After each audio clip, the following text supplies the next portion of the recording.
Po sa lahat. Ah, maraming salamat po sa lahat ng mga sumuporta sa ating munting tahanan. At finally, ito po ay narating ko na rin po sa pagpupuyat at lahat. Alam ko, ikaw nanonood ka at ikaw yung isa sa mga sumuporta dito sa atin channel. Ay maraming salamat po sa inyong lahat, guys. Ngayon, ipapasyal ko po kayo lahat dito sa aking ginagawa dito sa farm. So, kikita natin, DIY lang ang ginagawa ko, guys. Ako na mismo ang gumagawa lahat. Nagtanim ako lahat. Yan. So, dito yung aking gate. RSB Garden Farm. Kita natin dito, guys. Mga gulong, mga pinagpalitan ng gulong, nakatambak lang doon sa kabilang bahay. Ang ginawa ko, dinala ko dito. Tapos nilagyan ko siya ng design. So makikita ninyo, may kubo na tayo diyan, ano? Napakamurang kubo 'yan. Kung gusto niyo bumili, ay pwede kayong bumili. Mura lang ang bili ko diyan. 13,000 lang. So, papakita ko sa inyo. Ito hindi ko pa natapos-tapos. Lalagyan ko kasi ito ng didesignan ko ito ng magandang design. Pero siyempre habang ay tinatanim ko muna diyan. Ito ay lemon. So napakaganda na rin. Nung itinanim ko ito, wala siyang mga dahon-dahon. Pero ngayon nagkaroon na siya ng dahon. Papakita ko rin sa inyo ito. Tinanim ko rin ito. Ito ay kamyas. Kaya gagawa tayo, pag namunga yan, gagawa tayo ng kamyas challenge. Mega love shout out po sa lahat dyan na nandiyan po. Hindi ko po kayo mababasa. Kaya babalikan ko na lang ko kayo later. Kaya mag-enjoy lang po muna kayo dyan. Love guys, no? So, pasadya, no? Ito yung mga ginagamit ko dyan.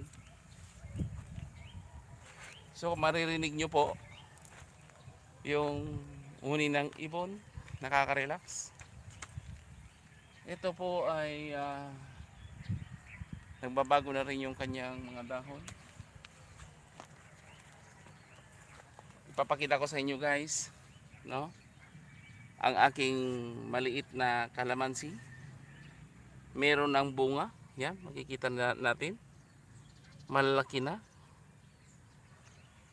Sa susunod, guys, ituturo ko po sa inyo kung paano magpabunga ng kalamansi na kahit nasa paso lang. Sa susunod, tatapusin ko lang muna lahat ng mga ginagawa. Abangan nyo na lang sa mga upload natin. At syempre, may ginawa ako na organic fertilizer. I-upload ko rin. Sa ngayon, mag 3 days na siya ngayon. I-apply ko muna. Kapag effective siya, saka ko i-upload siya. To, maganda na rin to. Siyempre, lalaki yan. Okay, ipapasyal ko kayo rito, guys, no? So kung makikita natin dito, no? Kahapon, minadali ko dahil sobrang init pagka alas 11 ganun. Habang nagtatrabaho ako, napaka-init. Kaya ang ginawa ko, naglagay ako ng ano dyan. Nilagay ko yung tolda. Okay, pero ayusin ko mamaya lahat yan. Okay, so kung makikita ninyo, marami akong pananim dito na halaman. Hindi ko pa naitatanim. Ito yung magagandang halaman guys. Yan. Sponsor ito. Binigay ito ng binan ko. Dahil marami siyang mga ganito. Yan magagandang mga halaman yan. Yan guys oh. Ang gaganda ng mga halaman. Okay? Hindi ako nakapag-upload ng mga ilang araw dahil gawa ng busy ako. Pero maraming salamat at finally nakuha ko na rin. So kung makikita natin ito guys, yan, yung ating kalabasa malaki na rin. So ito, kung makikita nyo sa mga last upload ko, ako ay nagduduyan. So ngayon nakaka-relax. Yan. Presko ang hangin. Mega love shout out po sa inyo lahat yan. Hindi ko kayo mabasa dahil mahina na ang aking paningin. Pero love lang kayo dyan guys. Okay? So, ipapasyal ko naman ko kayo dito sa aking kubo. Makikita nyo, nakalagay dito, RSB Garden Farm. Yan. Ang aking ginagawa po dito guys, no, is natural way lang nagagawin ko. Mahilig kasi ako sa natures. Dito marami akong dito yung mga naka-junk lang sa bahay. Doon sa kabila, ito ay marami ako dito mga pwedeng gawing kahit ano na pwede kong gawin dyan. Yung mga hindi mapakinabangan ay ang gawin ko ay paglulutuan, panggatong. Pero yung mga pwedeng pakinabangan pa dyan ay gagawin kong upuan, kama, or ano man. Yan. Bigay ng aking biyanan yan. Yan. So kung makikita ninyo, andi dito yung mga gamit na iba na. Makikita nyo to guys, no? Pwede pa. Yan oh. So nakita ko kahapon, nakatambak lang doon. So nakikita ko, maganda pa siya, pero ito sira na siya. So kinuha ko na dahil ang gagawin ko dito, lalagyan ko siya ng yung paleta. Ipapatong ko dyan yung paleta. O di ba napakaganda? Natural way.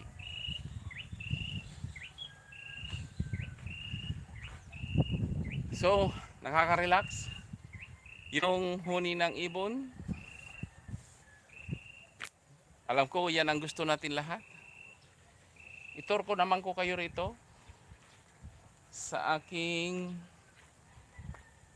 yan, meron akong nilagay dito, no? Nilagyan ko siya. Ito yung gulay do, yung mga halaman doon ay dito ko ilalagay. Siyempre kulang sa oras. Tumubo na rin yung aking mga itinanim na upo. Yan. So kung makikita nyo dito, yan, naka-prepare na yan. Para pagka nagbaging na yan, papunta dito. Ano dito yung mga upo. Yan, lahat yan. Sigurado na dito bubunga yan. Okay. Ito kasi nilagay ko dito guys, no. Ito yung mga nakuha kong kahoy nung ako ay naglinis dito. So, napakinabangan din. Kung makikita nyo dito, meron akong ginawa dito na ito. Hindi ko pa natapos-tapos dahil kulang ang oras. Meron akong ulmahan dito na ginawa. Yan o. So, sa mga daan ay lalagyan ko dyan.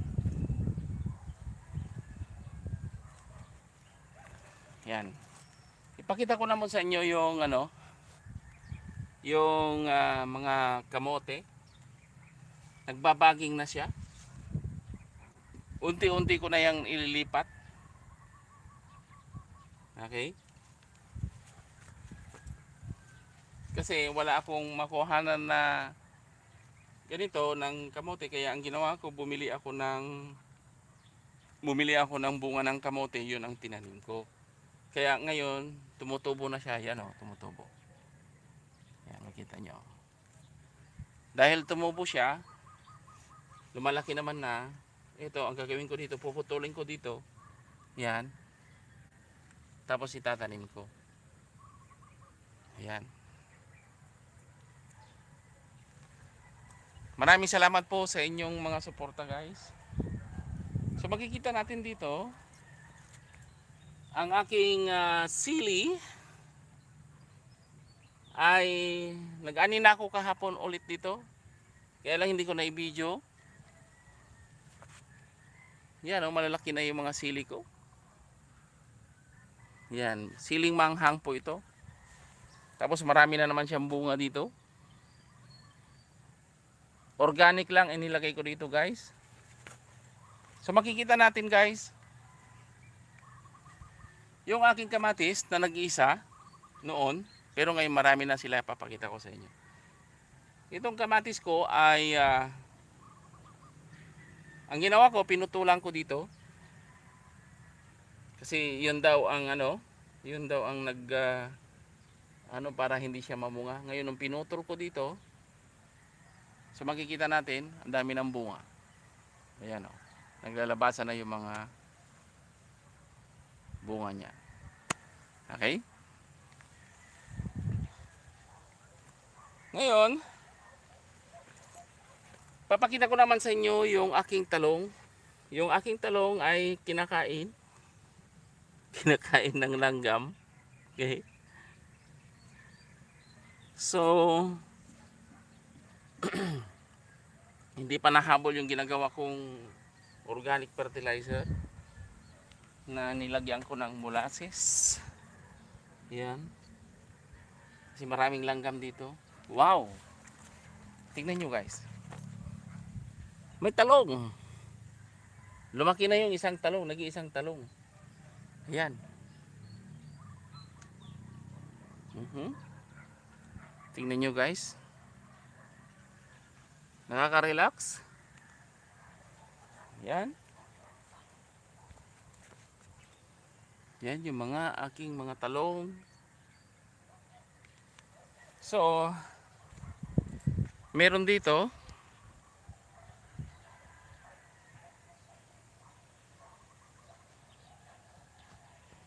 Yan. Bali buhay na rin po itong aking guapol. Tapos papaya. Yan. Uy. Gaganda na mga aking mga sitaw. Yan. Meron tayong 2 million in the house. 4 tamsak.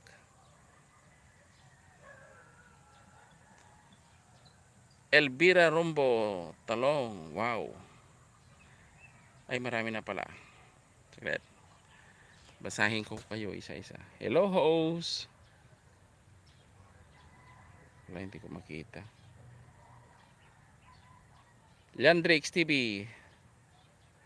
Julie Babe. Kukuha yung manin dita. Haha. Agarami dakman iti. Deta ni. Oh. Deta. Agarami dakman. Guys, oh. Healthy na ang aking mga sitaw. Yan, oh. Okay, guys. Hindi ko dala yung aking tripod. Kaya hindi ako makapag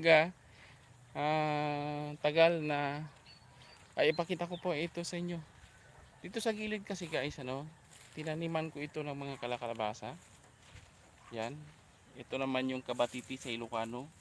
Yung patola. Yan, kalabasa. Kalabasa. Ayan. So, buhay na lahat. Yung mga tinanim ko. Nagdagdag ako dito guys ng mga kamatis. Yan, para hindi na binibili.